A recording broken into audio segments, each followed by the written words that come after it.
বাঁচাতে হাইকোর্টে বারে বারে যাচ্ছে আর হাইকোর্ট থেকে থাপ্পড় দেয়া শ্রীরামপুর বিধানসভার ভোটার কল্যাণ ব্যানার্জি তিনি এবং বৈশানুর চ্যাটার্জি কালকে কালীঘাট থানার ওসিকে ধমক দিয়েছে থানার ওসি জিডি করে আমি এফআইআর করার দাবি করছি।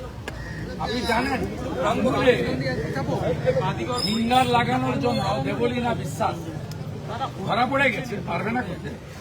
আমি দেখাচ্ছি, আমি আপনাদের দেখাচ্ছি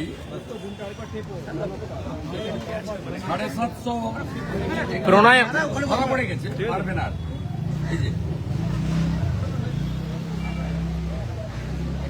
তৃণমূল একটা নিকৃষ্ট মানের চোর, ভোট চোর, মানে করতে দেবো না। এটা হচ্ছে এটার উপরে লাগানো থাকবে, কালিটা লাগিয়ে দিতে বাইরে চলে যাবে। ও আচ্ছা আচ্ছা আচ্ছা আচ্ছা 750 নাম্বারটাও বলে দিলাম, purchase by the councillor Debleena Biswas. কোনো চুরি করতে দেব না। 3810 বিএলও স্লিপ ফিরে এসেছে, তাদেরকেও চিহ্নিত করে দিয়েছি আমরা বুথে বুথে। মমতা ব্যানার্জি হারাটা শুধু সময়ের অপেক্ষা।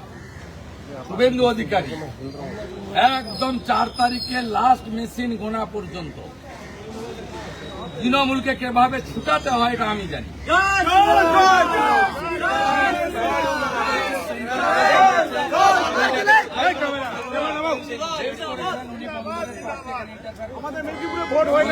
শ্রীরামপুরের ভোটার, ওনার তো হাইল্যান্ড পিরিয়ডের শ্রীরামপুরে থাকার কথা,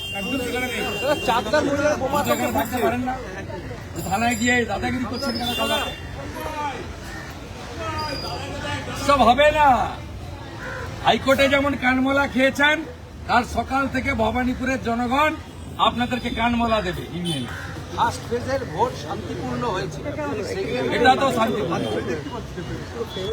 যে ব্যবস্থা ইলেকশন কমিশন নিয়েছে, যেভাবে অ্যাক্টিভ হয়ে গেছে পুলিশ অবজারভাররা এবং সিএপিএফ এর কিউআরটি, আর পুলিশের একটা অংশ যেভাবে নিউট্রাল হয়ে গেছে, তাতে বাকিটা হয়ে যাবে। সর্বোপরি দেখুন, গণতন্ত্রে জনগণ, জনতা হচ্ছে জনার্দন। দেখে গেছে জনতা ভোট পাবে না, এটা ক্লিয়ার মেসেজ। মানুষ পরিবর্তনের পক্ষে, মানুষ কাল সকাল থেকে 6টা থেকে লাইন দেবে, ব্রেকফাস্ট পরে করবে, আগে ভোট দেবে। জাহাঙ্গীর কোনোভাবেই মুখোমুখি হচ্ছে না, তিনি বেরিয়ে যাওয়ার পর বেরিয়ে হুমকি বা যে বিষয় আপনাদের মিডিয়া, আপনারা শাহজাহানকে দেখাতেন, এখন দেখাতে পারেন না। আপনারা কেষ্টমণ্ডলকে দেখাতেন, এর জন্য দায়ী আপনারা এমন এমন নিকৃষ্ট লোকদেরকে টিভিতে দেখান, যার ফলে ছোট ছোট বাচ্চা ছেলে মেয়েদের মধ্যে বাজে প্রভাব। এসব লোকের মুখ দেখানো উচিত না।